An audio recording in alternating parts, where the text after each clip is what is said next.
Welcome to the Burn Your Mortgage Podcast, a Canadian real estate podcast that shows you how to pay off your mortgage sooner and live well while doing it. Now, here's your host, Sean Cooper.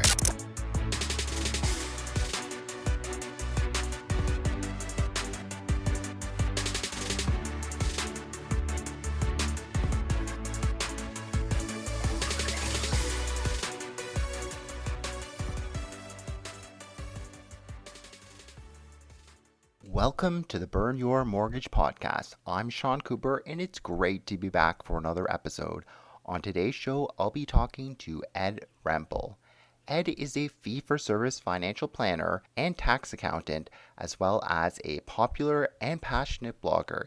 He's written hundreds of articles to educate the public on his unique insights and strategies that actually work instead of the conventional wisdom common in the financial services industry and the media. He's an expert in many financial strategies, including the Smith Manoeuvre. In my interview with Ed, we discuss managing risks of the Smith Manoeuvre, tax issues you need to be aware of, and what happens once your mortgage is paid off. Without further ado, here's my interview with Ed Rempel. Hi, Ed. How are you doing today? I'm doing great, Sean. Well, it's exciting to talk to you about the Smith Manoeuvre, a powerful way for Canadians to build wealth. I actually had the son of the inventor of the Smith Manoeuvre, Robinson Smith, on the podcast. I'm excited to talk to you today since you're an accountant and you've helped many of your clients with the Smith Manoeuvre. So super excited to chat more about that topic today. Thanks. Yeah, I'm looking forward to it. I guess you can think of this as maybe the sequel to your other podcast. Yeah, so I've actually been in the trenches. I've helped hundreds of families implement the Smith Manoeuvre. I can speak well from experience on many issues. Well, you seem like the perfect guy to speak to on this topic here. So let's get started then. Well, can you just briefly tell the listeners again, what is the Smith Manoeuvre and why should somebody consider using the Smith Manoeuvre with their mortgage? All right. So in short, the Smith Manoeuvre it's kind of an elegant method for using the equity from your home to invest. And I think it's most effective if it's done as part of your retirement plan. So basically, it allows you to build up investments that are not coming from your cash flow. So you can still do your RSPs and TFSAs and all your other investments as you would otherwise. It doesn't take your cash flow. The best part is if it's part of your retirement plan, you've decided when you want to retire. I want to retire at age 55 on $75,000 a year. To do that, I need this big portfolio, and I can't quite get it from just my cash flow in RSPs and TFSAs. So this gives you an extra amount of investments, not without using more cash flow. Basically, that's what it is. You're using your equity bit by bit as it becomes available and investing it for the long term. And I think people often go into it for the tax benefits and because it can pay your mortgage off more quickly. But I would suggest those are lesser benefits. It's the investment growth is the main factor. I wouldn't do it only for tax benefits, and I wouldn't do it only to pay your mortgage off more quickly. Great. And maybe you could quickly touch on the mechanics of it because you need a specific type of mortgage, a readvanceable mortgage, and you also need a home equity line of credit attached to it. So perhaps you could just quickly touch on the mechanics of it for anyone who's not familiar with the Smith Manoeuvre. Right. So you need a readvanceable mortgage. There's a bunch of institutions that have them. So basically, a readvanceable mortgage is a mortgage that's linked with a credit line so that when you make a mortgage payment, like you make a $1,000 mortgage payment, let's say $500 of it is principal, then you immediately gain $500 credit available in the credit line that you can borrow. What the banks do is they'll typically give you 80% of the value of your home as a total limit, and that's the total that you can owe between the mortgage and the credit line. So as the mortgage goes down, you automatically gain room in the credit line, and that's the amount that you can borrow to invest. When you start out, you might have a lump sum that you could start with if you got more equity in your home. And I guess that's a perfect starting point for the Smith Manoeuvre, depending on where you are in the process of paying off your mortgage. Exactly. If you've just bought your house, then usually you start with no lump sum and just start investing every 2 weeks, right? But if you've got a lot of equity, you can start with a big lump sum if that makes sense for you. Great. Well, thanks for explaining that, Ed. Now, how do you know if the Smith Manoeuvre is right for you? Right. That's an interesting question. And the interesting thing is, if you do math on when there's a benefit, if you invest effectively, there's always a benefit. But whether it's right for you is more about the type of person you are, whether you could tolerate the risk and you're comfortable with the debt. I find some people are just plain out debt averse. I found people that they wanted to get rid of their mortgage by doing the Smith Manoeuvre. I could tell them, well, we're actually borrowing more money. Like if you really hate debt, this is maybe not the way to do it. The bigger thing is, for the most part, you're investing in the stock market. And that's because the stock market's the asset class that gives the highest long-term returns, and there's a lot of tax advantages with it. A thing about the stock market is it's very erratic and unpredictable short-term and even medium-term.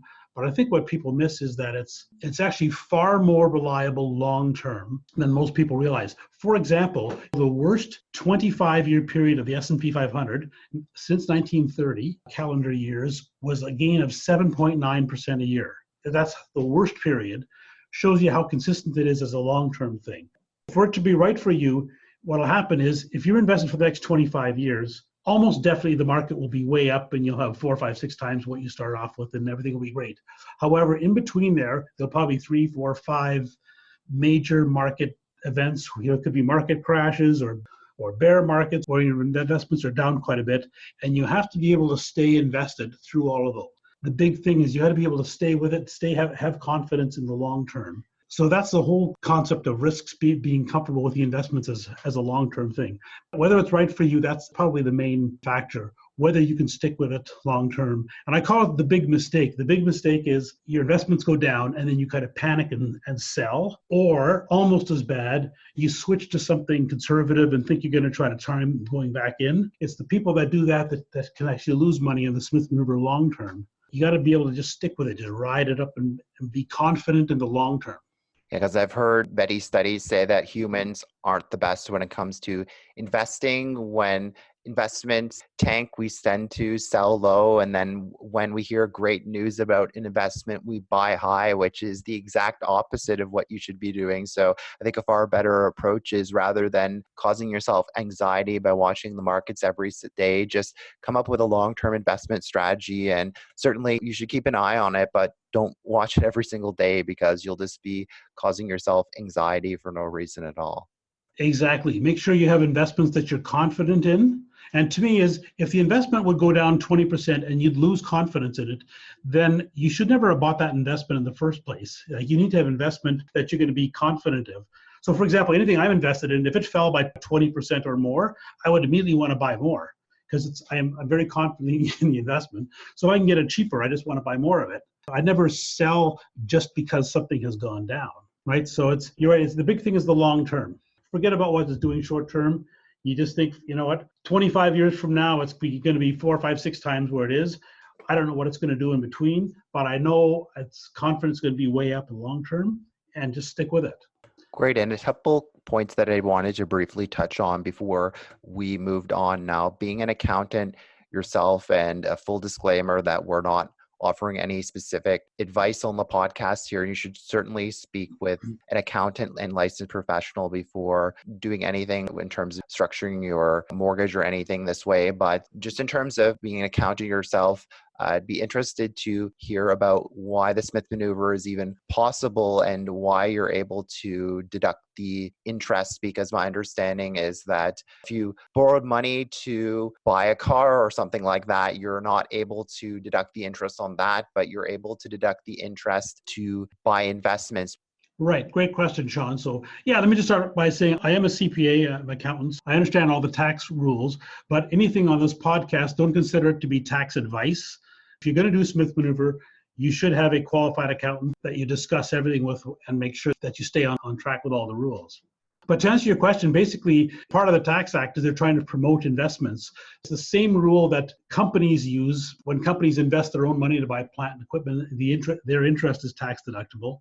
It's the same thing here, because we're investing in something in order to gain investment income or investment profits over time. So that's why it's in the Tax Act, to allow us to claim it as a deduction. And that's why specifically it can't be for an RSP or TFSA or any kind of registered investment. It has to be a non-registered investment. And CRA figures eventually you're going to have some capital gains or dividend income or something. And meanwhile, you're promoting the economy.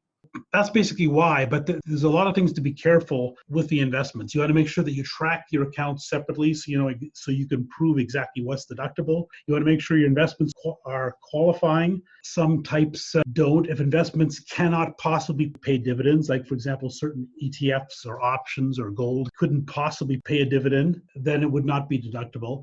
Some people think actually that your investment has to pay a dividend, and it does not. All it has to do is be capable of potentially paying a dividend sometime in the future. So essentially any stock market investment, or almost anyone, can work. But you also want to be careful of investments that pay a return of capital, like some REITs, certain ETFs do that, or other kinds of income investments pay a return of capital. And if they do that, you have to track you getting some of your original capital back. It's really like, you borrow 100,000 and your investment is giving you some of your principal back, not just taxable income. So if you get 10,000 of your principal back, then only 90,000 of that loan is still tax deductible. So you have to track it. And the thing about it is, CRA doesn't go look at your records. If you ever get audited, they don't look at your records and say, oh, here's how much would be deductible. It's up to you to prove it. And if you can't prove it, they just deny the whole thing. So it's up to you to prove it, track that it's deductible, or if it's not all deductible, exactly how much it is, and you need to be able to prove it. We've actually helped quite a few clients do that. And usually with our clients, we do their tax returns and we submit it. When we e-file it, we put on there that if CRA has any questions, they contact us. And so usually they contact us, we deal with CRA and answer their questions and that directly. So a lot of times our clients don't even know that they've had an audit or a CRA inquiry on it. Well, that's great. That's especially why we mentioned earlier, it's so important to work with an accountant as well as a mortgage broker, but especially an accountant when doing the Smith Manoeuvre, because you want to make sure that this is structured correctly, because if it's not structured correctly and you purchase the wrong type of investments, you kind of defeat the whole purpose of it. So thanks for touching on all of that. A court case, a tax court, some guy had borrowed a bunch of money to invest, and then he bought investments that paid return of capital. And he just had a way of, in his head, it should be tax deductible. CRA reassessed him. He appealed it. He went all the way to tax court. And I read it. I thought, well, there's no way he's going to win. He's just wrong. Like you have to have a good argument if you go there, right? And of course he lost, right? So he needed advice before he started. It's got to make sure you do it right. I guess if he had spoken to an accountant like yourself, he could have avoided that whole situation in the first place. Exactly. Great. Well, touching on that, can you talk a bit about managing the risks of the Smith Maneuver and avoiding some of the common errors? I would say that the common errors are not knowing your risk tolerance, not understanding the tax rules, and then not having a long-term view of it. Those I think, are the three big factors. If you think long-term, get your tax tracking right, and understand what your risk tolerance is, and that you're comfortable with it long-term. Those are the big three risks.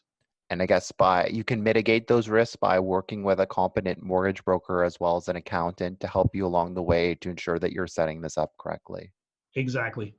Great. Well, speaking of taxes and all that other fun stuff, can you tell the listeners, how do you set it up to track your tax deductions with the Smith Maneuver, and what tax issues do you need to be aware of? Well, usually the setup is fairly straightforward. Like if you're just borrowing from one credit line, the statement at the end of the year will say how much interest you paid over the year from that credit line. That's the amount that you put in. And then you have, of course, any taxable investment income.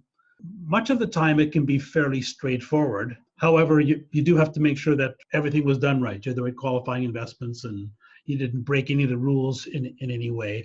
With a lot of our clients, what we're doing so that it doesn't use any of your cash flow is we capitalize the interest, which means you borrow some money to invest from a credit line. The credit line charges you the interest at the end of the month, but you can go back to the credit line and take back the money. So basically, and put it back in your checking to replace it. So basically what's happening is the credit line is in effect taking its own interest. Hardly any financial institution will allow you to do that directly, so you have to do it manually. They take the money from your checking account, you go back to the credit line and take it back.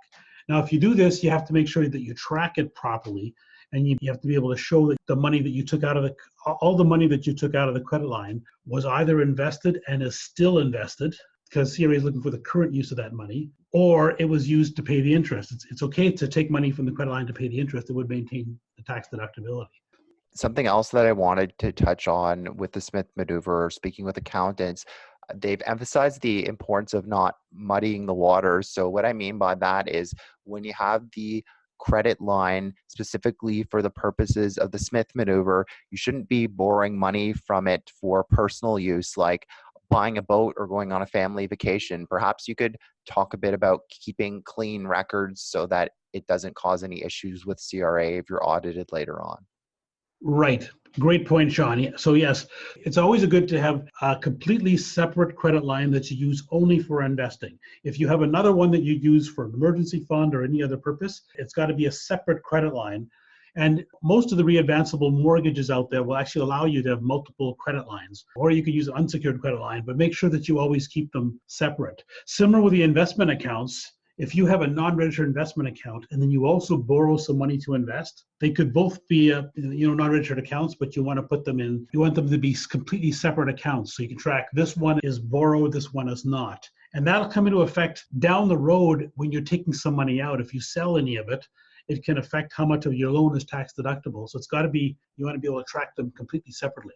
Well, thanks so much for explaining that. Now, can you talk a bit about the Smith Maneuver and how it can fit into your retirement plan, no matter whether you're retiring in 10 years or your retirement's 30 years away? Yeah, that's a great question. That is how I got into the Smith Maneuver initially. So remember years ago, the core of my business has always been financial planning. I'm doing these, and the biggest piece is the retirement plan. So I'm helping clients try to save for the future. And I found for most people, the amount that they would have to save in order to have the retirement they want was a big hit to their cash flow, much more than they wanted to put in. So we always had this trade-off between your lifestyle today and your lifestyle after you retire. And I was at a seminar with Fraser Smith back in 2001. And I remember that there was like 100 advisors there. And afterwards, they all just walked out of there. I remember thinking, this is brilliant. So this is exactly what we need. Like, it's a way to get some extra money to invest. And now that I've actually used it many times, it's surprising how often that makes the difference. You're putting your way the money you can, RSP and TFSA, but if you project it out, it's not going to get you what you want in retirement. But you add the Smith Mover into it, it's amazing how many times that alone makes the difference that you now get the retirement that you want. But bottom line is, I think it should be one piece. Right? So if Smith Maneuver is right for you, you can just look at it as one piece of the whole puzzle. And you have extra money to invest. So should you put it in your RSP, in your TFSA, or your spouse's RSP or TFSA, or should you put it into your mortgage where you pay it down on the mortgage, then reborrow it and invest it? So all three cases, you could actually have exactly the same investment, but it's different tax consequences. So it should be one piece of the calculation in getting you to the retirement that you want. Such great points that you raised. And I just want to emphasize again about the Smith Maneuver. There's no additional cash flow required. Perhaps we could just touch briefly on the fact that when you take out your initial mortgage with the home equity line of credit, like essentially what you're doing is you're not taking on a whole boatload of debt. When you pay down the mortgage, that principal money is going towards increasing the home equity line of credit. So you're just kind of keeping your debt at the same level rather than paying down the mortgage, and you're converting the debt from non-tax deductible debt to tax deductible debt. Maybe you could just elaborate a bit on that. Well, you said that absolutely perfectly, Sean. But yes, that's exactly what happens. So normally, unless you start with a lump sum, basically you have a $500,000 mortgage, you're going to pay it off over 25 years. As you pay it down, your reborrowings to invest. So your tax deductible credit line plus your mortgage are always equal to $500,000 together. 20 or 25 years later, the mortgage is down to zero. Your credit line is up to $500,000. So you've converted it from a non-deductible mortgage into a tax-deductible credit line. So you're not really adding debt, but you're not paying your debt down.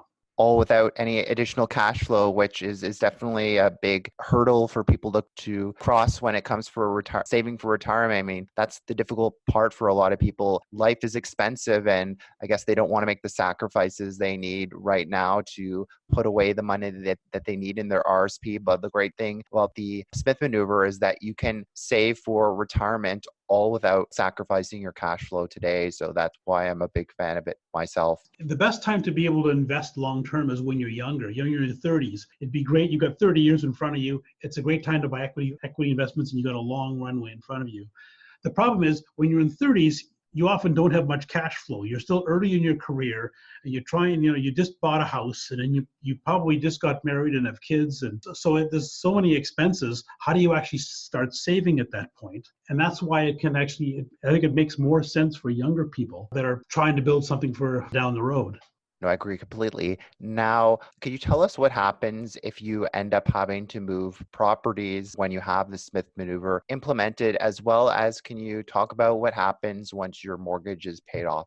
Right. Yeah, moving is actually not really an issue because you just, just like if you sell a house, you move to a new one, you just get a new mortgage. It's the same thing if you're doing the Smith Maneuver, you move to the new house and you just transfer your credit line over. So the key thing to watch for is the opening balance on your tax deductible credit line on the new house should be the same as the closing balance on the old house. So you need a good mortgage broker or mortgage person to make sure that is done right. Because if they mess it up, now you've got your tax deductible credit line is wrong. But you just move the credit line over so it starts with the same balance and you just keep on going. The only time moving can be an issue actually is like if you're buying a more expensive home, you got to come up with the extra down payment. If you're buying a less expensive home, like you're downsizing closer to retirement, you could sell and you'd have to end up paying most of your proceeds down on the credit line because the bank will only lend you 80% of the new lower amount.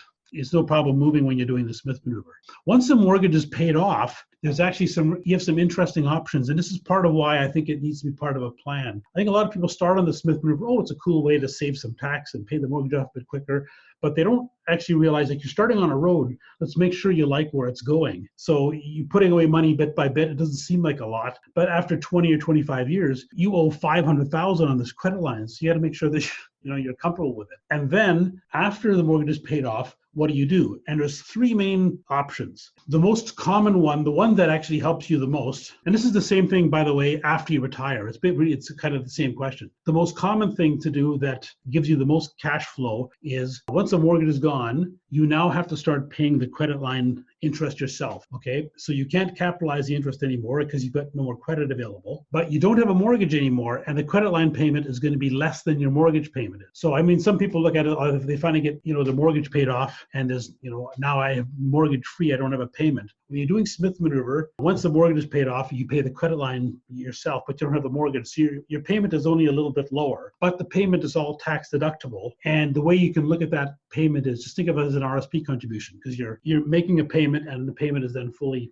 tax deductible. But there's three options after that. The one that gives you the most cash flow after retirement is you just keep that credit line forever. And the idea is that for most people, someone when they're 80 or 85 or 90, they can no longer do the work and stay in their home and they sell and move to a retirement home. And then they get a huge amount out of their house. So look at it as you're taking that instead of getting the money at age 85, you've taken it out much sooner, invested it, and it's helped give you a more comfortable retirement all the way through. So then what happens, you've got your credit line, you keep it all the way through retirement. Another option is some people just want to go into retirement debt free. So you just, once you retire or when the mortgage is paid off, you just sell a bunch of investments, pay it all off, and you've just got whatever is left over is all you've got for your retirement. The third option that I run into a fair amount is people don't like the idea of the credit line is always there. So instead of that, they convert it back to a mortgage and they pay it off slowly. And that way you're paying principal plus interest. So you're paying a little bit more. So you have a little bit less retirement cash flow, but they like the feeling that, eventually it's gone as opposed to it's always there.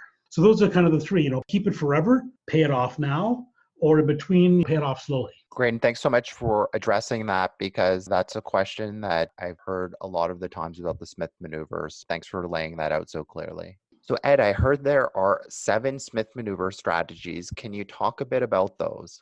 Right. The big point about this is I think people tend to think that the Smith Maneuver is one strategy, but there's all kinds of ways to do it. You can do it big and small. And if you have a good readvanceable mortgage, you can be quite creative on it. Lots of different ways that you can do it.